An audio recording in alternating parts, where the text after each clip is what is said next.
मैं डॉक्टर कंचन भारत होम्योपैथी में आप सभी का स्वागत करती हूँ।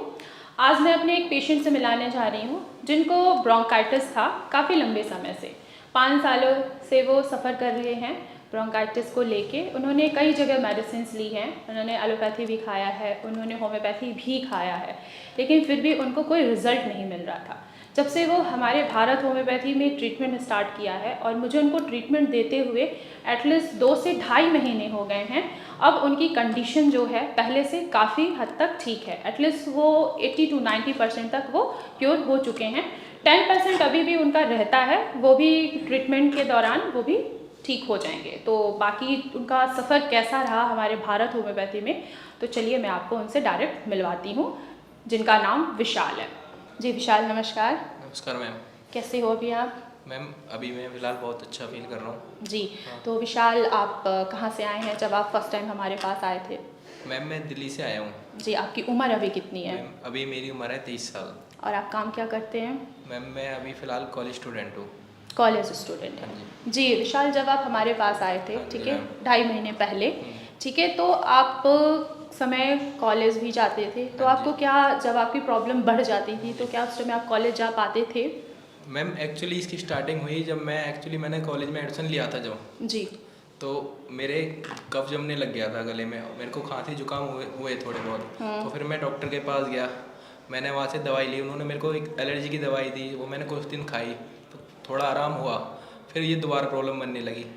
फिर उसके बाद मैं होम्योपैथिक डॉक्टर के पास भी गया वहाँ पे, फिर मैंने वहाँ से दवाई ली।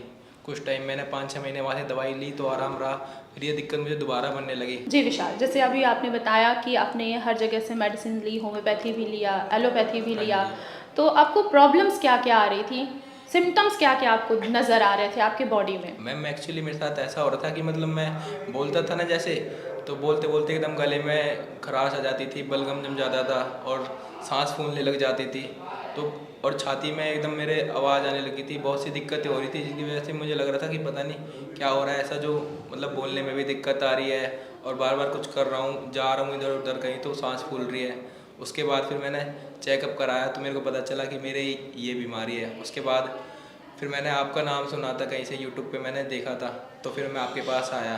और उसके बाद मैंने जब आपने यहाँ आके ट्रीटमेंट कराया तो अब मैं बहुत अच्छा फील कर रहा हूँ 2-3 महीने से। और अब मेरी प्रॉब्लम 90% तक बहुत कम हो चुकी है। अब मुझे इतनी दिक्कतें नहीं होती आने जाने में, और वैसे मेरे बलगम भी कम बनता है गले में, और बोलने में भी मैं अच्छा फील करता हूँ। जी, तो अब आपको, जैसे अब बात करते हैं, हाँ तो जी। क्या बलगम अब आपके मुंह में तो नहीं आता? नहीं मैम अब नहीं आता। जी, सांस तो नहीं फूलता अब नहीं आपका? मैम अब मेरा सांस भी नहीं फूलता। जैसे आपने मुझे बताया था जब हाँ आप जी। मेरे पास फर्स्ट टाइम आए थे, हाँ जी। तो आपने बोला था कि आपके गले में बलगम गिरता है हाँ जी। पीछे के साइड, हाँ जी। तो क्या अब ऐसी फीलिंग तो नहीं आ रही है? नहीं मैम अब मैं अच्छा फील करता हूँ। अब आपके यहाँ से जब से मैंने इलाज करवाया है और तब से मेरी दवाई चल रही है, तब से बहुत आराम हुआ है, और अब गले में बलगम बिल्कुल नहीं बनता। जी। हाँ जी।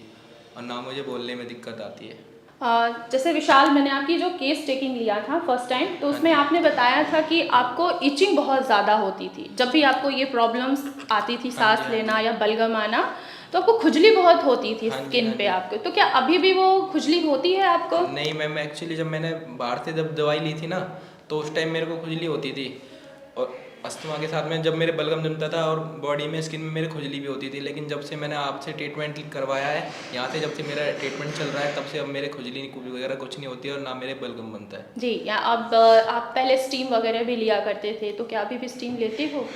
नहीं मैम अब मेरे को स्टीम की ज़रूरत नहीं पड़ती। जी, तो हमने आपको ट्रीटमेंट के दौरान कुछ डाइट प्लान्स बताए थे हाँ कि जी। आपको हाँ क्या जी। चीज़ें खानी है, क्या चीज़ें हाँ नहीं जी खानी है। मैम जो आपने डाइट बताई थी मैं उस डाइट को प्रॉपर फॉलो कर रहा हूँ, और अब मेरे को कोई भी प्रॉब्लम नहीं आ रही है। ठीक है, मैंने आपको डाइट में दूध मना कर दिया था हाँ लेने के जी। लिए, कुछ पनीर हो गए, हाँ जैसे जी। डेयरी हाँ जी। प्रोडक्ट मैंने आपको मना किया ये था, सब तो क्या मैम। आप धीरे धीरे स्टार्ट किया मेरे कहने पे? मैंने आपको नेक्स्ट पिछले मंथ में मैंने आपको हाँ जी। बोला हाँ था जी। कि आप दोबारा से पनीर और दही लेना स्टार्ट कर हाँ जी दीजिए। मैम वो मैंने स्टार्ट कर दिया है। तो अब आपको कोई कंप्लेंट्स तो नहीं आ रही है नहीं दोबारा मैम से? अब मैम ऐसी मेरे को कोई दिक्कत नहीं है।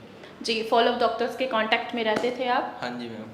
और उनके जैसे हर हफ्ते हमारे फॉलोअप हाँ डॉक्टर्स मैम आपको कॉल किया आपके यहाँ करते से थे? हफ्ते कॉल भी आता था डॉक्टर का, वो मेरे से पूछते भी थे, और ट्रीटमेंट भी बारे में भी पूछा करते थे कि कैसा चल रहा है आपको, कैसी आपको दवाई या रूटीन के बारे में पूछते थे, वो सब मैं उनको बताता था। जी। तो अब सब ठीक है। हमने आपको ट्रीटमेंट के दौरान कुछ एक्सरसाइज भी आपको बताया था करने के लिए, हाँ जी, तो क्या वो आप फॉलो कर रहे थे? रेगुलर फॉलो कर रहा हूँ मैम मैं। अभी भी वो फॉलो करते हैं? हाँ जी मैम, मैं डेली मॉर्निंग में एक्सरसाइज करता हूँ। ठीक है।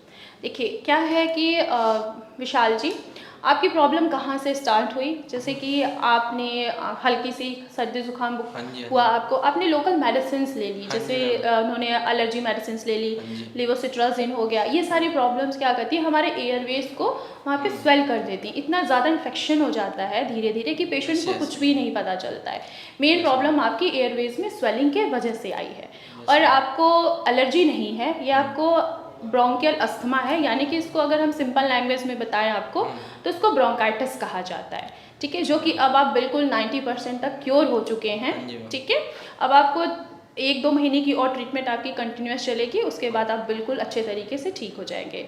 ठीक है, ठीक होने के बाद भी आप थोड़ी बहुत आपको डाइट फॉलो करनी पड़ेगी। उसके बाद जो जो चीज़ें हमने आपको अभी भी रोक रखी हैं, ठीक है, वो दोबारा से हम आपका स्टार्ट कर देंगे। ठीक है, ओके मैम। जब अब आप बिल्कुल ठीक हो जाओगे, एटलीस्ट 1 से 2 महीने और आपकी ट्रीटमेंट कंटिन्यू चलेगी, देन आपकी ये प्रॉब्लम ब्रोंकियल अस्थमा आपको मुड़ के दोबारा नहीं होगा। ठीक है, ओके मैम। आप लोगों ने देखा कि विशाल बिल्कुल अब ठीक हो चुके हैं, एटलीस्ट थोड़ा सा रह गया है, उनमें थोड़ी सी कंप्लेन रहती है अभी भी, वो भी क्योर हो जाएगा। अभी हमारी ट्रीटमेंट अभी इनका अभी कंटिन्यूस ही चलेगा 1 से 2 मंथ, उसके बाद इनको ब्रोंकियल अस्थमा मुड़ के दोबारा नहीं होगा। तो मैं आप लोगों से यही कहना चाहती हूँ कि ट्रीटमेंट के साथ साथ अगर आप डाइट भी फॉलो करते हैं तो ब्रोंकियल अस्थमा बिल्कुल ठीक हो सकता है। विशाल जी ठीक हो सकते हैं तो आप लोग भी ठीक हो सकते हैं।